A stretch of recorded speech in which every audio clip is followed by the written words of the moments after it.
Tenses करने से पहले हम 10 मिनट का क्विक रिवीजन कर रहे हैं, बहुत फास्ट करेंगे और जो लोग नए हैं बिल्कुल ध्यान से सुनना और समझना। टेंस करने से पहले कुछ चीजें जानना जरूरी है। पहला है नंबर्स, मैथ्स वाला नहीं, इंग्लिश वाला नंबर। बताइए कि कितने तरह के नंबर्स हैं? सिंगुलर, एकवचन, प्लूरल, बहुवचन।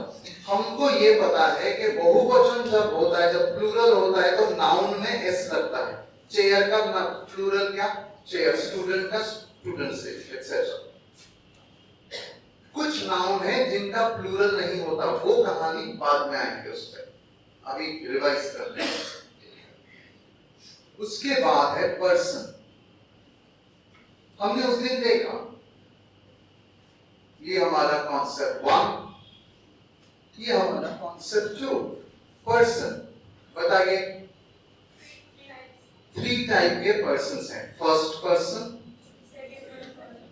Second person, third person. अब फर्स्ट पर्सन और सेकेंड पर्सन बहुत आसान है। जो प्रॉब्लम अगर है तो थर्ड पर्सन में। आपके लाइफ में भी ऐसा हो, जब तक आप दो लोग हो, गर्लफ्रेंड बॉयफ्रेंड, हस्बैंड वाइफ, तब तक कोई प्रॉब्लम नहीं है। जैसा ही मैं, मेरी पत्नी और वो थर्ड पर्सन आ गया तो प्रॉब्लम है। इंग्लिश में भी वैसा है, अलग नहीं है।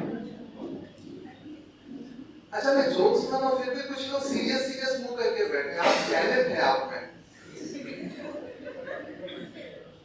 देखिए, फर्स्ट पर्सन मतलब आई हूं, दिख रहा है ना? अगर नहीं दिखे तो बोलना ना। फर्स्ट पर्सन मतलब आई, और उसका प्लूरल क्या?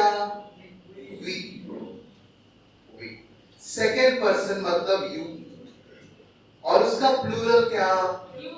यू। और थर्ड पर्सन मतलब बाकी के सब, जितना बच गया सब third person. He, she, it, they, किसी का नाम, सब थर्ड पर्सन।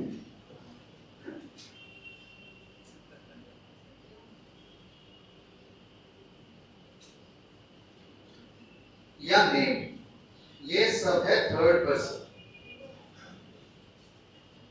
तो हमने उस दिन देखा कि इट जो है ना, वो जेंडर न्यूट्रल है।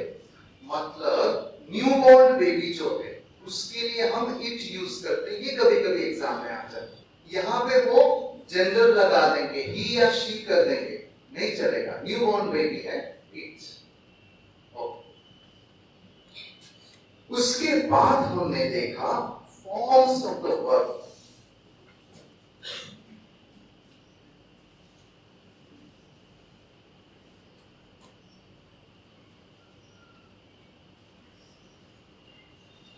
Forms of the verb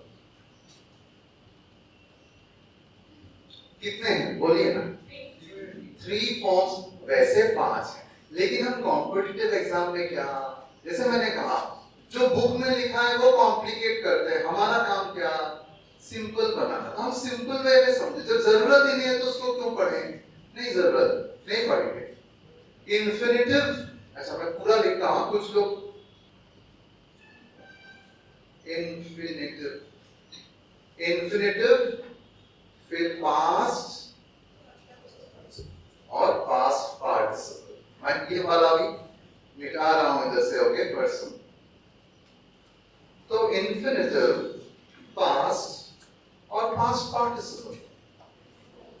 infinitive को हम इंग्लिश में बोलते हैं base form of the verb. कहीं आपको मिलेगा base form of the verb. Base माने सबसे सिंपल। बेस में क्या? सबसे simple. Base form of the verb, इसको बोलते हैं, इसका दूसरा नाम base form of the verb. नाम बहुत डिफिकल्ट है, असल में बात बहुत आसान। ये इंग्लिश ग्रामर का पूरा चक्कर ये है कि दिखने में डिफिकल्ट लगता है बड़ा आसान। उसी को आसान बनाने का काम अभी कर रहे हैं।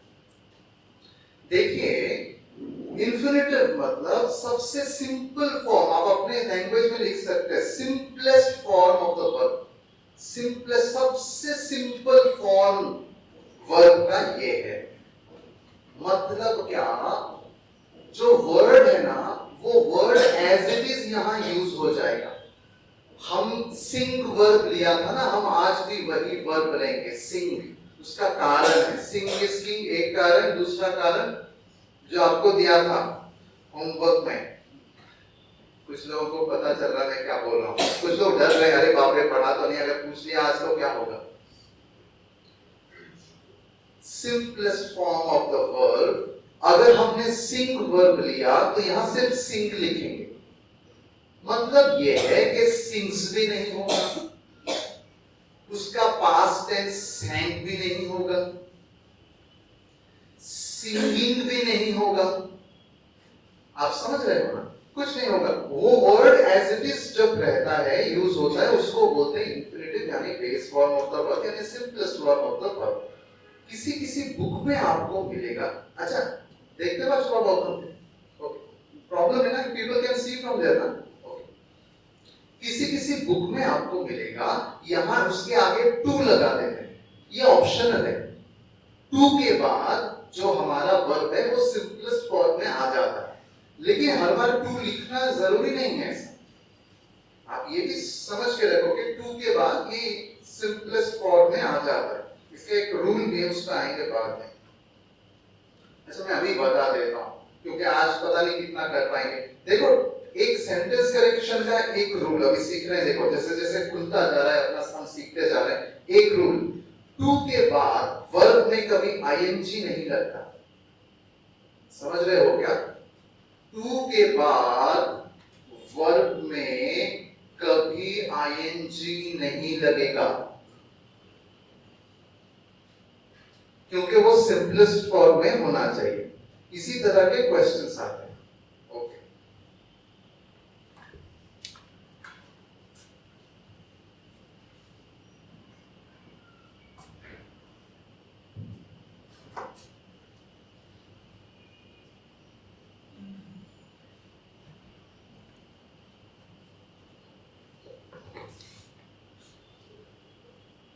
अब पास्ट,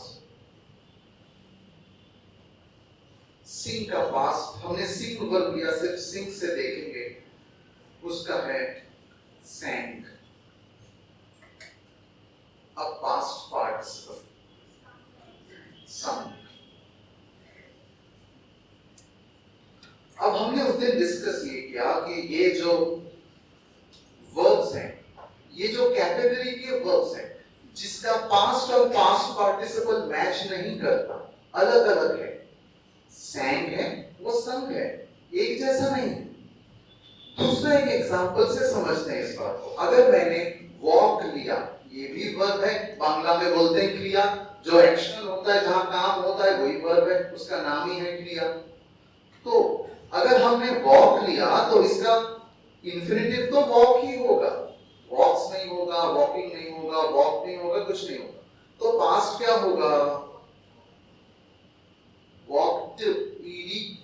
और पास्ट पार्टिसिपल क्या होगा? सेम हो, वॉक्ड ईडी। अब ये दोनों सेम है, लेकिन ये सेम नहीं है। अब ये जो कैटेगरी के वर्ब्स है जहां पास्ट और पास्ट पार्टिसिपल सेम नहीं है, इनको बोलते हैं इर्रेगुलर वर्ब्स।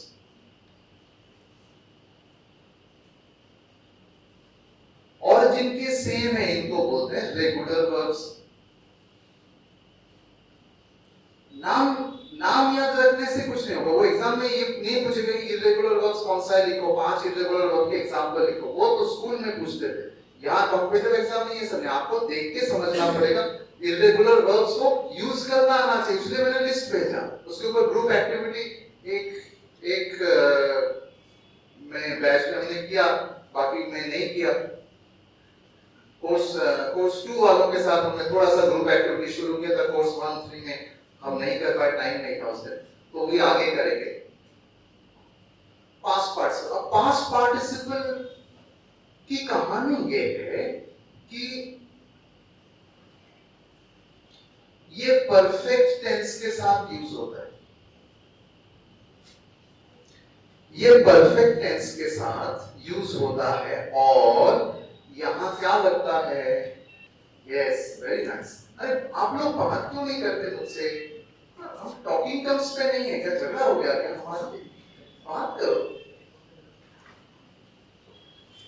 हैज, हैव या है, हैज, हैव या हैव, ये तीन चीजें लगेंगी यहां और परफेक्ट टेंस के साथ यूज होगा पास्ट पार्टिसिपल। ये हमारा बैकग्राउंड स्टोरी है। अब टेंस पे आ रहे हैं कि